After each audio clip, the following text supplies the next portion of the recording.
एकच मिनिटात मी बोलणार आहे. अतिशय भयानक असा हा रोग आहे आणि त्याला आटोक्यात आणण्यासाठी सार्वजनिक आरोग्य विभाग अतिशय उत्तम प्रयत्न करत आहे, हे सुद्धा या ठिकाणी सांगणं गरजेचं आहे. देशाचे आदरणीय प्रधानमंत्री मोदीजींनी सर्वायकल कॅन्सर रोखण्यासाठी HPVची लस सुद्धा चालू केली आहे. ती मोफत देण्यात येते आणि त्यामुळे येणारी जी पिढी आपली आहे ती सर्वायकल कॅन्सर फ्री नक्की असेल.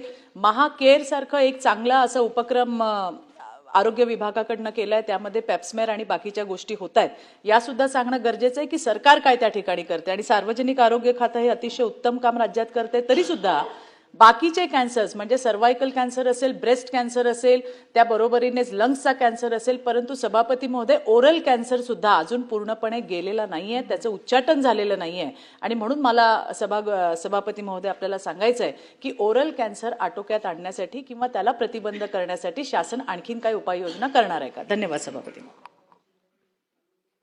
सभापती महोदय, सन्माननीय सदस्य चित्राताई वाघ यांनी ओरल कॅन्सर बद्दल आपण काय उपचार करणार आहोत की ज्याच्यामुळे कॅन्सरच्या पेशंटची संख्या वाढू नये यासाठी जे काय उपाययोजना करणार त्याच्यात शासन काय करणार आहे अशा पद्धतीची विचारणा केली.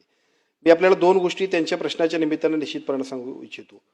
परवा 28 फेब्रुवारीला देशाचे पंतप्रधान आदरणीय नरेंद्रजी मोदी साहेबांनी खूप मोठं एक काम आपल्या सगळ्यांच्यासाठी केलं. उद्याच्या 8 मार्चला आपण सुद्धा महिला दिनाच्या निमित्तानं या सगळ्या एकूण 9,84,000 आपल्या जे काही 14 ते 15 वयोगटातल्या ज्या मुली असतील त्यांच्यासाठी HPV व्हॅक्सिनेशनचं राज्य शासनाच्या वतीनं मोफत आणि महत्त्वपूर्ण अशा पद्धतीचं व्हॅक्सिनेशन करण्याचा कामाचा आपण शुभारंभ करतोय. तर महाराष्ट्राचे मुख्यमंत्री, दोन्ही उपमुख्यमंत्र्यांच्या उपस्थितीमध्ये हे एक अतिशय महत्त्वपूर्ण काम आपण सुरू करतोय.